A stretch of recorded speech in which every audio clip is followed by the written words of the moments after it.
Hello and welcome to Unfudge Your Marketing. This is a show where I chat with business owners about their marketing missteps, mishaps, and things that didn't go as planned. Most importantly, we'll be sharing the lessons learned with all of you, our audience. I am your host. I'm Christy Mitchell. I am a marketing strategist and consultant. I specialize in working with service-based business owners who have built their businesses on referrals and word of mouth, and they are ready to take it to the next level. I am so excited today to welcome Bev Feldman to the show with me. Bev is a ConvertKit, soon to be Kit, consultant and email marketing strategist at Your Personal Tech Fairy. Her approach to email marketing is grounded in consent, deliverability best practices, and human connection so that you can automate with heart while also keeping things streamlined and simplified. Bev and I speak the same language. Though much of her time is spent in the digital world, Bev's really an analog girl at heart, preferring reading physical books over ebooks, doing jigsaw puzzles, and meeting in person with friends for coffee or walks in the woods. With that, I will welcome Bev to the show. Hello. Hello, Christy. Thanks so much for being here with me. Well, thank you for having me. So we were just discussing before we hopped on live how we met each other, because sometimes I forget. And it was LinkedIn. Yeah. Bev said she thinks she reached out to me in the DMs. And so actually, I just want to start by giving that a little shout out, because so many business owners I talk to are very hesitant to go to the DMs. Mm-hmm. They think that only like icky, salesy, spammy stuff happens there. And look at this. Bev and I have known each other for, I don't know, a year now, probably. And Sounds about right. Yeah. We've collaborated, we've connected, we've referred clients, and so good things can happen in the DMs. There's your first lesson of our talk today. Yes. But really, the focus of our chat today, I'm really excited because anyone who knows me knows I'm like a big data nerd. Like I love looking at the data.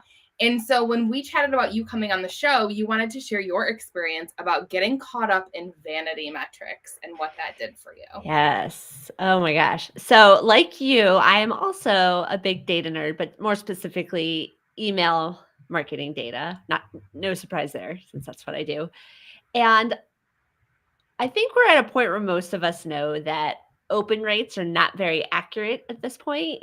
With Apple changes a couple years ago, I think they're usually inflated, but sometimes depending on people's privacy settings, they might show up as not open in your emails when they are in fact. So I know to take open rates with a grain of salt.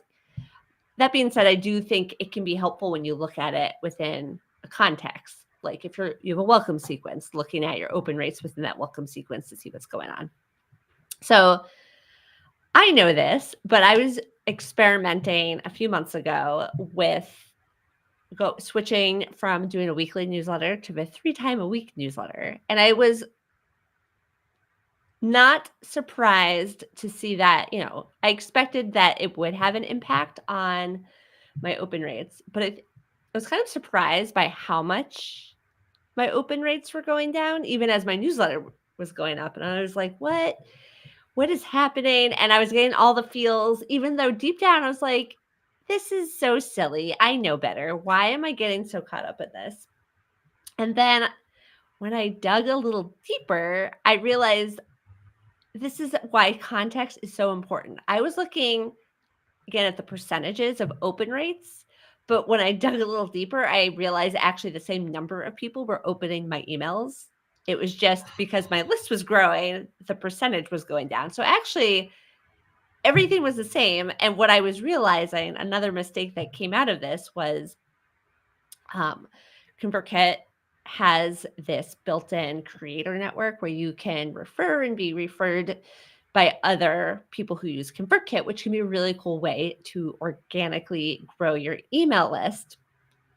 And this helped me to realize that I needed to do something about it because I was like, oh, look at me getting all these new subscribers on my email list. And I didn't even have to lift a finger. It just goes to show that just because your email list is growing doesn't mean it's growing with the right fit people.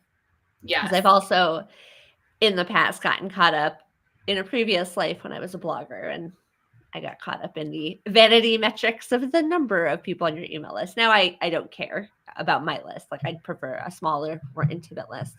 So, Yes. yeah. So then I So I realized, would yeah. Oh, Yes, go sorry. on. I wanna dig in for a second on in case Yes. any of our listeners aren't familiar with vanity metrics. How would Yeah. you describe that?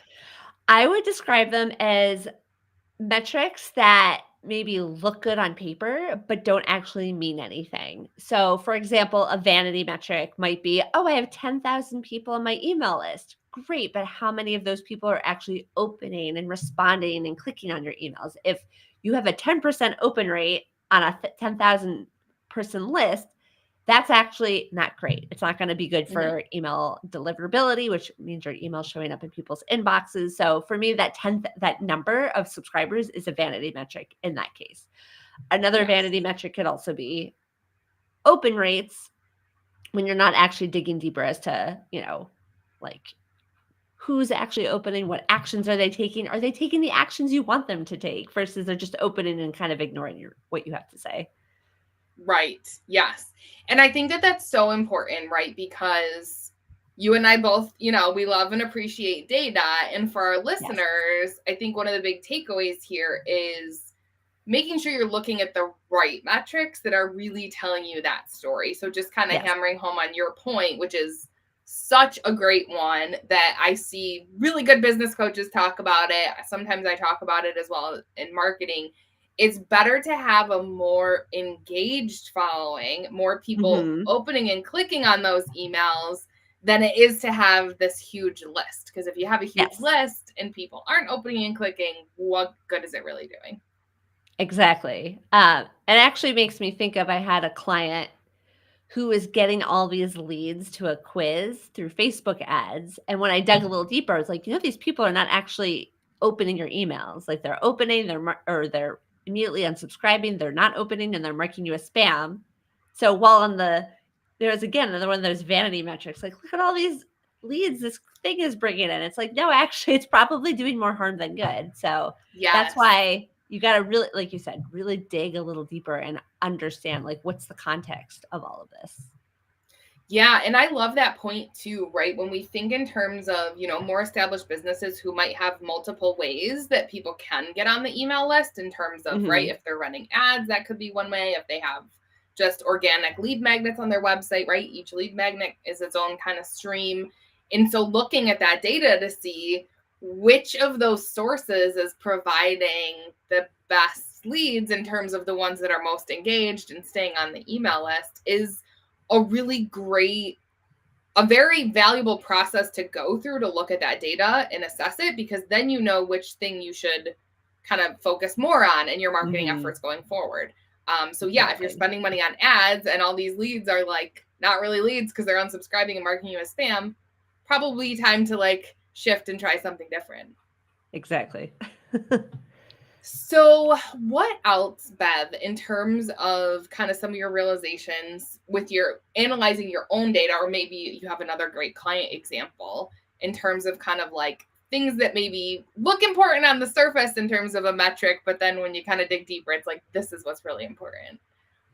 Oh gosh. Well, I would say I think especially with changes being made to, deliverability and how a lot of the email providers are tracking this information is seeing what people are responding to. Because I think email responses, like people, someone's on your email list that you send an email to them, then they reply back to that email. I think seeing what that's harder to track. A lot of email marketing softwares, I know this is one of the downsides of ConvertKit as of now, there's no good way to track replies. Other email marketing softwares do allow you within it. But I think that can be something that's kind of overlooked, that what are people responding to? What are they saying? And this is where it's a little trickier because this is a lot of times more qualitative data that you actually have to do something with. You can't like Yes. that you have to see what are the words people are using. And I think this ties back to marketing overall. You have to see not just what is resonating with people, but like the actual words they're using. Like I love when people, I'm not a copywriter. There's a reason why I focus on the tech side of email marketing and not the We copy, all but have like our lanes. exactly. I will, people ask, like clients ask me, I'm like, I will take a look at your emails. I'm not going to edit it for you, but I think this is something that can often get overlooked, but it's really good information that could then be used with permission, of course.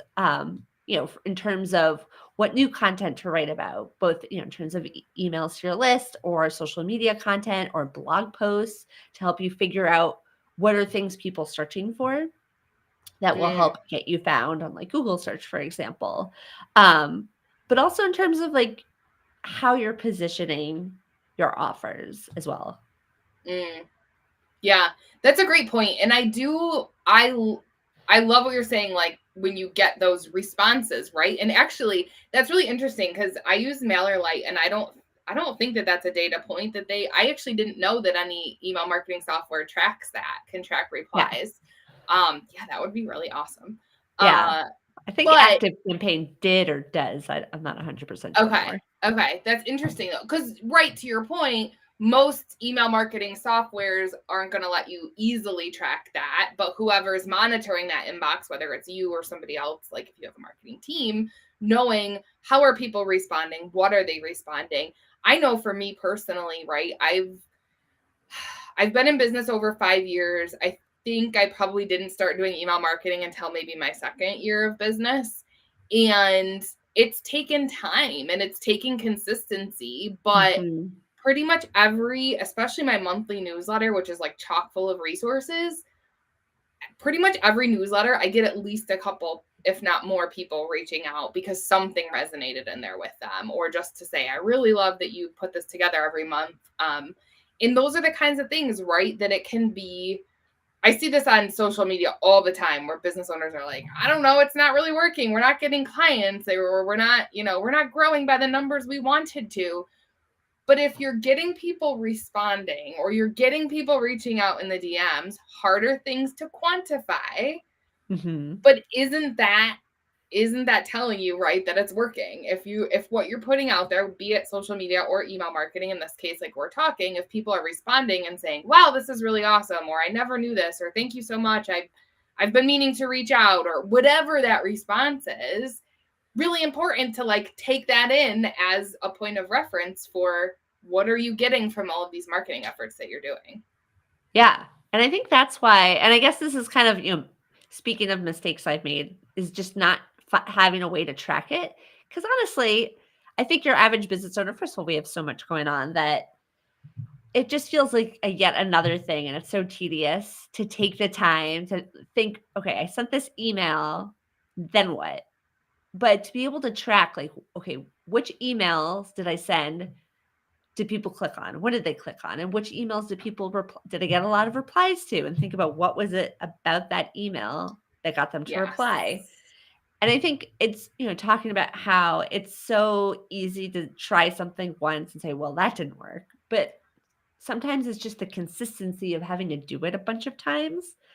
Like I think people get frustrated when they put out a question, for example, in their email and they don't get any replies. But have you thought about, for example, asking the same question, but in a different way, in a way that makes it really easy to get a reply? Like, I was shocked when I tried this experiment where I gave people like 3 or 4 options and I asked them to reply with like A, B, C, or D. And I got so many replies because I made it so easy for them. But I think we want to Mm, give people these deep philosophical questions the thing is with email and a lot of social media too, I would imagine, is, and this sounds terrible, but like people are just scrolling and they're not, even though you might be presenting information in a way that you are really getting people to think deeper, to then expect that this deep reply in return is asking a little yes. too much. But Yeah. honestly, I think sometimes when you make it easy, you will get more of a reply than you were expecting. Yes, completely. I love that. Calls to action are so, so, so important. CTAs, another, marketing lingo speak for those who don't know. Yes, like you said, make it very simple for people to be able to respond rather than asking a question that feels difficult. I've done that in some of my email newsletters. I usually allude to like something that's happening in my part of the world, like this time of year, and then I'll ask a Yeah. question in that kind of intro letter thing. Like sometimes it's like, what's your favorite part about fall? Or what are you most looking forward to in summer? Or whatever it is.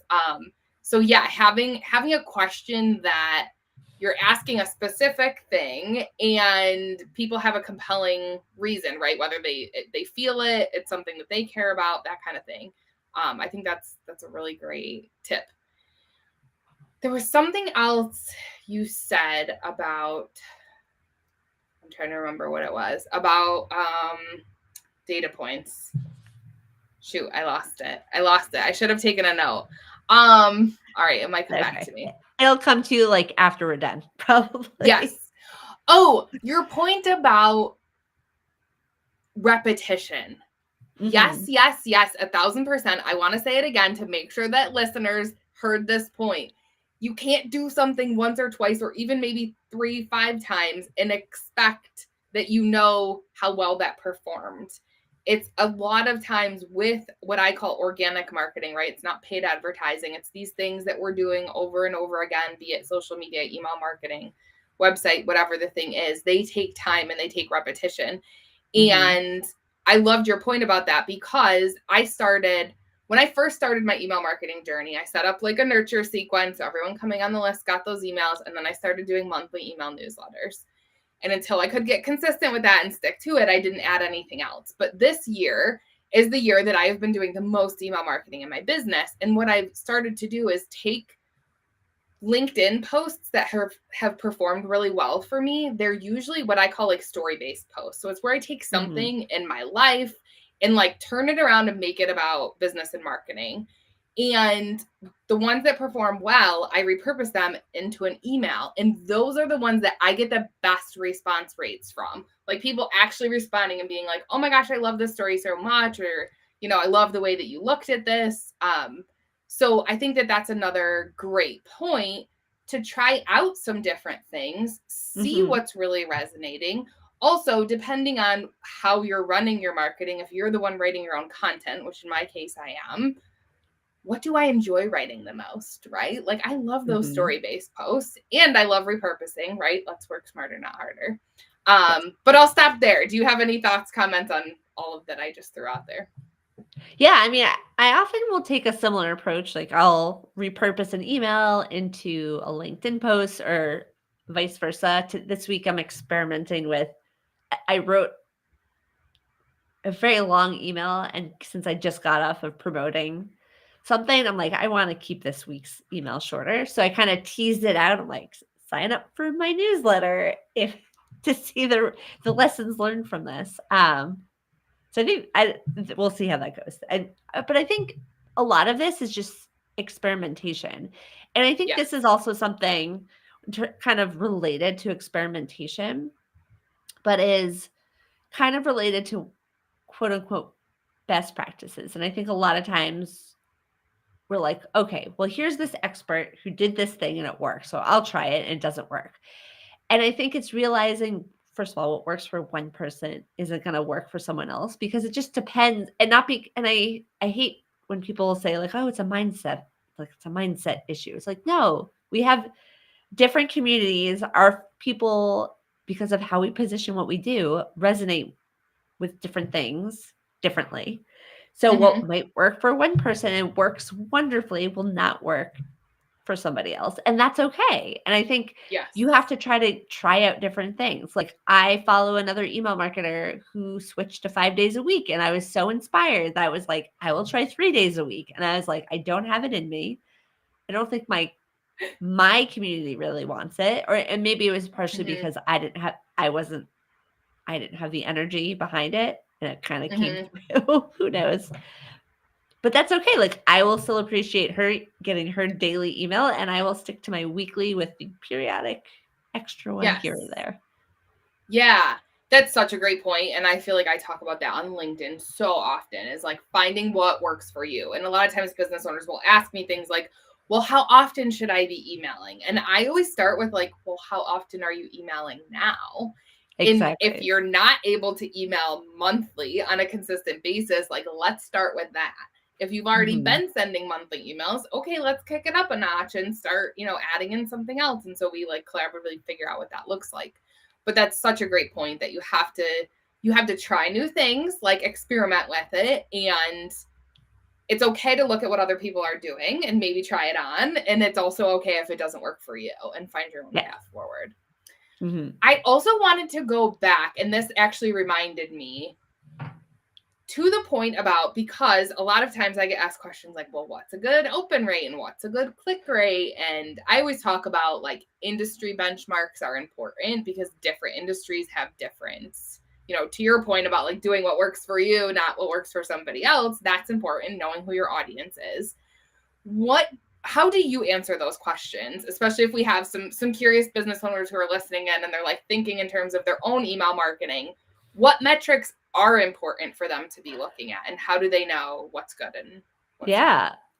I always hate answering that question. What is a good open rate? Well, I'm like, there are, again, like you said, it's very industry specific. I think it also depends on, are you running the type of business like you and I, where we are consultants, and it's a lot of one-on-one work. And I would expect, because our businesses are based more on relationships, because it's just us, that we're going to have a higher open rate than someone doing who's running like a more traffic-based business, meaning they're selling like small price digital products, and you require a much bigger email list. So even though we might be talking to someone who's also a marketer, if they're running that type of business versus what you and I are running, I would expect to see different open rates, for one thing. yeah. So I think that's one thing to think about, is what type of business am I running? Is it the type where I'm getting lots and lots of people signing up every day? Or is it the type of business where maybe I get a handful of people in a week, to kind of figure out where that should be? In terms of looking at those metrics, again, I like to look at it in context. So if you're sending like a weekly or biweekly or monthly newsletter, looking at each individual open rate on its own, or click-through rate, isn't super helpful. But if you're looking at it like month to month, to get a sense of how it's performing from one newsletter to the next, because again, like without that context, it's not very helpful information. And again, things, a lot of times people say, oh, my click-through rate is great. It's like, well, what are people clicking on? If they're not actually clicking on the thing you want them to click on, then it's kind of irrelevant. They're Like I've clicking on had, the link to like open in a browser. No, I'm just kidding. yeah, well, it could be That's that, like or the it could default. be you're trying to get people, for example, to book a call with you, and you've buried it under like 7 layers of free things for them, and they're clicking on all like the top 3 links, but it's all of the free stuff, and they're skipping over the thing that they have to pay you for, because it's buried. Like, Yes. that high click-through rate might be irrelevant. So digging deeper into what people are clicking on, and again, like we said earlier, looking at to see what people are replying to, like what are they saying in those emails. And then one thing I want to go ahead. Oh, I was to say some other metrics, just real quick, that people I think don't realize they should look at is spam rates. Like that's kind of, a lot of time might be, depending on which email marketing software, buried. And that's something you might want to consider then. Oh, if you don't have a double opt-in, meaning if people can come onto your email list and they're just on it, versus they have to open an email, click on it to confirm. If you're getting a lot of spam complaints, you might want to re-examine that. And I would say also sometimes unsubscribe rates, because if you start to get too high, that's also not good. And I'm not one of those people that thinks unsubscribes are bad. We're always going to have people unsubscribing from our email list. That's normal. And if you say something you feel really strongly in, but you're kind of intentionally putting it out there to kind of repel those wrong fit people, and you get a lot of unsubscribes, that's fine. But if you're kind of just if you're getting just a series of high unsubscribe rates every time, you might want to check to see, well, why is that? And how are people coming onto my email list? Like there might be a mismatch there. Yes. Yep. I just actually went through that with a client. They hadn't really been doing any email marketing, and we started it, and they got just a handful of people who unsubscribed, like 3 or 4, I think. And there was like panic, and it was like, okay, well, let's like take a moment. This is the first time we've done an email marketing campaign. Like you're gonna have a few people unsubscribe, not huge percentages. Like it's okay, less than 1%. So yeah, that's important, right? Context, especially if you're someone who's maybe taken a break from email marketing and then reinstitute it, you might expect some people to unsubscribe. But it's that mindset around it. And that's what I talked with the business owner about, was like, and he already knew this, which was great. He was like, I mean, if they unsubscribed, like, they weren't going to be clients of ours anyway. And I'm like, yes, that's the exact mindset that you need when you're looking at those unsubscribe rates. Unless, like you said, it's a huge number, then it's like, okay, what's going on? Another thing I want to point out, what you were saying about spam complaints and email deliverability stuff, there is a great free website, which I'll link to it in comments for the show, where you can send a test email to it, and it will grade your email on a spamminess factor. Do you use one of those? I did for an old business years ago, and then I kind of forgot about it, but it was really interesting to test it out and see what works and what Yes. doesn't work. Yes, it's a really great tool, because I had one, I was sharing like a Google Drive link, or there was like some sort of Google link that I was sharing, and it didn't like it. And I was like, oh my God, I had no idea that was like a bad thing to send in an email. So I like reworked it instead, so I didn't have to use that link. But tools like that can be really helpful. Another tool I want to point out, and this was what I was going to bring up earlier, a lot of times I think business owners don't have the clarity in their mind that if your email's not getting opened, it doesn't mean you have bad content in your email. It means that your email subject line wasn't compelling enough for someone to open it, or you didn't send on a good day of week or time of day, or you have like email deliverability issues, which is like a whole other thing we don't have time to go into. But I want to make that distinction, because a lot of times people are like, oh, I don't know why I'm bothering with email marketing. Like, no one's opening my emails. Well, you could have the greatest email in the world, but if your subject line isn't compelling, and again, there are free tools you can use that will rate your, I use it every single time I send an email. I use one of these free tools to like rate my subject line and tell me what is the likelihood that people are going to open this email. Because I don't feel It's like I have interesting good judgment. because I Yeah. have a What are your different thoughts? viewpoint on that. Because my viewpoint is more about who's sending you the email versus the subject line. Because there's people Mm. whose emails, I don't even look at their subject line. I just see their name in my inbox. I'm like, I'm opening their email because I know it's going to Oh, be good. interesting. So I Yeah. think, though, it kind of something to consider when you talk about that is if you feel like your emails are not getting open, take a few steps back. What happens when someone is signing up for your email list? Are they getting some sort of welcome sequence? If yes, go look at that. What are your open and click through rates of that? That could be a great place to start. If you don't have a welcome sequence, maybe people are forgetting who you are, because that also can happen. I think Yeah. I know, I've been there. I imagine you have too, where you sign up for someone's email list. Maybe you get a welcome email and then you don't hear from them for months. And by the time that you hear from them again, you're like, who is this person? And I don't remember signing up for your email list. So I Yes. think part of that is thinking about this long-term relationship that you're building with someone. It's not just like, here, let me send this really great content once in a blue moon, and not to Mm-hmm. knock like infrequent emailing. I think consistency is good, but I'm realistic and know that we all have things going on in our lives. But making sure as soon as someone signs up to your email that you're delivering on what you promised and you're getting them excited to hear from you, so that they continue to show when you continue to show up in their inbox, they say, oh yeah, Christy, I remember getting that really great welcome sequence from her where or they're not going to say that in their head. They're like, oh, she sent some really helpful emails right after I signed up with some Yeah. really great content and resources. I want to keep opening her emails versus, oh, Christy sent me an email and it was okay, so I'm just going to skip this one. Like, Yeah. not that I think I that love about that you. point.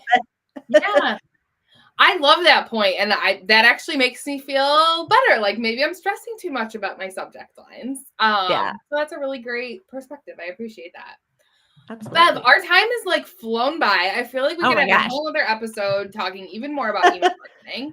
But as we wrap things up, is there any like lasting lesson you want to leave our audience with, or anything that we didn't talk about that you wanted to cover? Oh my gosh. I mean, I think the main point is to pay attention to your metrics, but don't let the numbers completely bog you down. Instead, Yes. actually use them within context so you can learn from them. Yes. Use data within context. Very, very good lesson. Okay, Bev, how can people reach out to you if they're listening to this and they're like, I want to know more about what she does and how she helps clients? Where can people find you? Yeah, the best way I would say is to, first of all, sign up for my email list, which is Automate with Hearts. And you can find that by going to, actually, I got a domain for it. It's automatewithheart.com. So if you go there, Nice. sign up for my newsletter, you'll then, once you sign up, be immediately taken to my regular website. That's where my thank you page lives. But that is the best way. Ooh, I just got stuck on my shirt, my bracelet. That is the best way to get in touch because I like to talk about email marketing from that lens of deliverability, best practices, and human connection and consent. Very big on consent, especially, Yes. I think we've all been added to people's email list that we did not consent to being added to. Yes. So. Yes. Awesome. I love it. You practice what you preach. That's a great resource for people to hop on your email list. Bev, thank you so much for taking the time to come on the show. Thanks for having me.